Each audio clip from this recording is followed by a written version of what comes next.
Given multiple recent events, I believe that the world needs this right now. Lessons from the Tao Te Ching that we can apply today. Episode 1 from the book The Art of War and Other Classics of Eastern Philosophy. This particular book, including The Art of War and the Tao Te Ching, you can find in my TikTok shop. It has 4 additional books. I highly encourage you to look at it.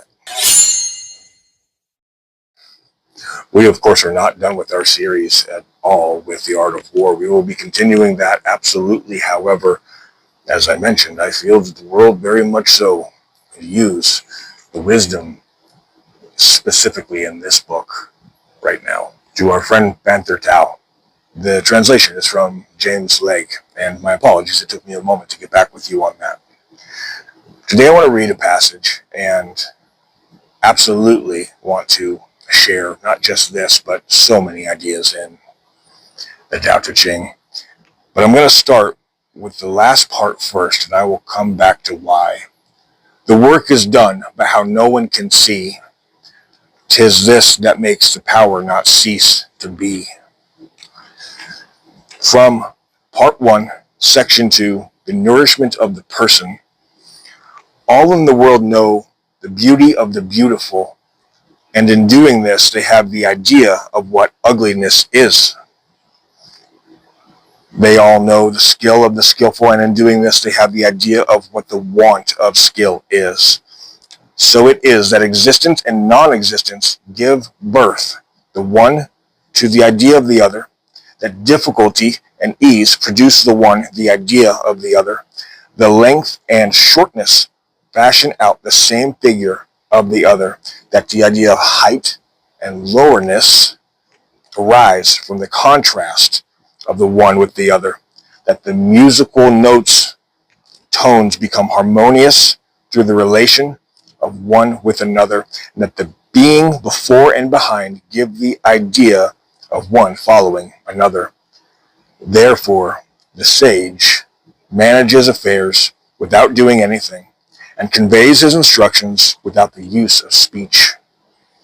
All things spring up, and there is not one which declines to show itself. They grow, and there is no claim made for their ownership. They go through their processes, and there is no expectation of a reward for the results.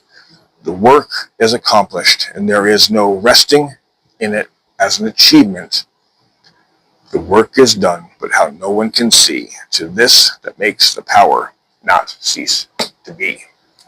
From the Tao Te Ching. One of the reasons why I said that this was really needed today in the world is because it's never been easier than right now in this time frame we live in now to be able to communicate with everyone across the globe. Oftentimes when things are easier, it gives the potential for many difficulties to arise.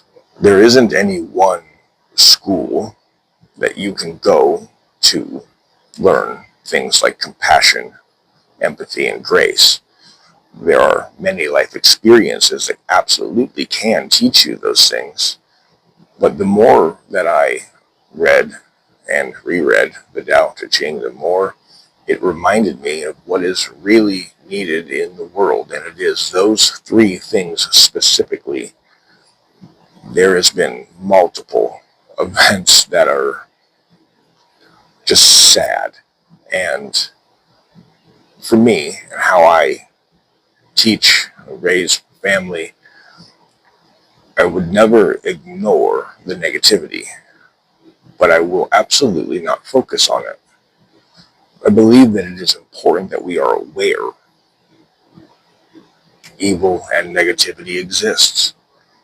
I believe that you cannot know the light unless you have seen the dark, but there are many across so much of social media and across the globe that will perpetuate and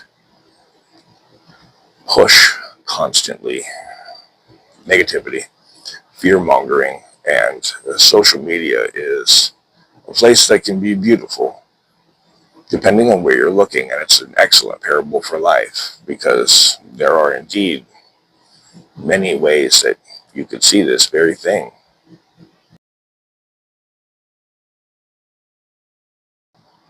If you were to ask anyone you know, as I ask you now, what do you think that they would say? Can you extend yourself and everyone you come in contact with empathy, compassion, and grace?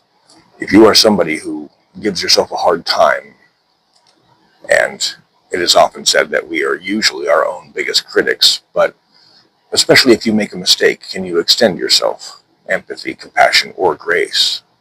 Or how about all three?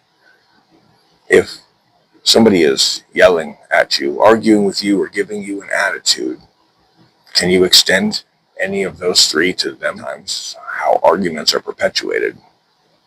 But to know that that's how they're perpetuated, back and forth with rebuttal after rebuttal, instead of doing any type of reaction, can you have a response and ask yourself, is this person hangry? Have they eaten today? Did they get enough sleep last night, or were they up all night with a crying baby? Is this person having a hard time in their life right now in any of their relationships? Are they having a hard time with work and paying the bills? What is their stress and workload? And is this those things presenting in the form of an argument? If somebody goes flying around you in traffic and cuts you off, can you not have the reaction and just believe that this person is a jerk or honk your horn, but ask yourself, is everything okay? I hope that person's not in crisis right now, headed to an emergency, heading to a family member in need, perhaps somebody taking their last breaths. I hope everything's okay. And the hardest part will always be remembering in the moment when it's happening. Can you remember this video? Can you remember that you're somebody who would like to say that you act, behave, and speak in empathy, in compassion, and grace? I'm Instructor Thompson, my self-defense studio. If you're looking for a self-defense tool that you can use right now, the Soul Defender is the only self-defense tool that I absolutely do encourage people to look into and get. This company's technology in both devices that they sell sends out emergency alerts to 24/7 dispatch and contact the police for you, as well as your own emergency contacts. Meaning you can let your loved ones know that you need help right now, the push of a button, or if you end up having to engage with this spray. You can find and use this code here and get yours today. I'm Instructor Thompson, my self-defense studio.